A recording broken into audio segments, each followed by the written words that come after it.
ఒక్కసారి ఆలోచించండి, ఎన్నికలు రాగానే మన నాయకులు ఏం మాట్లాడుతున్నారు? అభివృద్ధి గురించి మాట్లాడుతున్నారా, లేక ప్రజలను విడదీసే మాటలు మాట్లాడుతున్నారా? ఇప్పుడు జూబ్లీ హిల్స్ ఉప ఎన్నిక జరుగుతోంది కదా, అక్కడ మన ముఖ్యమంత్రి రేవంత్ రెడ్డి గారు ఓట్ల కోసం ఏం చేస్తున్నారో తెలిస్తే మీరే ఆశ్చర్యపోతారు. జూబ్లీ హిల్స్ ఉప ఎన్నికలో గెలవడం కోసం ముఖ్యమంత్రి రేవంత్ రెడ్డి గారు ఏకంగా మతం పేరు చెప్పుకుని ఓట్లు అడుక్కుంటున్నారు. సిగ్గనిపించడం లేదా? ముస్లింలను ఉద్ధరించింది కేవలం కాంగ్రెస్ పార్టీనే, ఇకపై కూడా మేమే ఉద్ధరిస్తాం అని చెబుతున్నారు.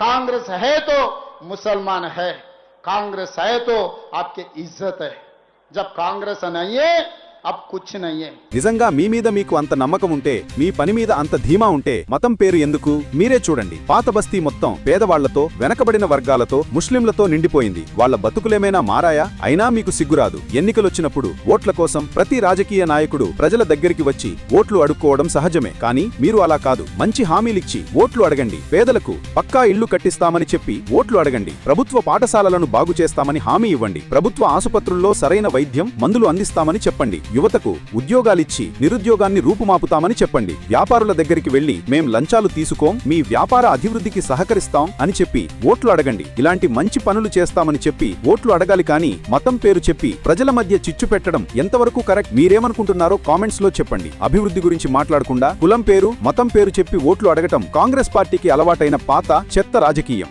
ఇప్పటికైనా ఈ కుళ్ళు రాజకీయాలు ఆపి మంచి పాలన అందిస్తామని చెప్పి ఓట్లు అడిగే ధైర్యం చేయండి. జై హింద్.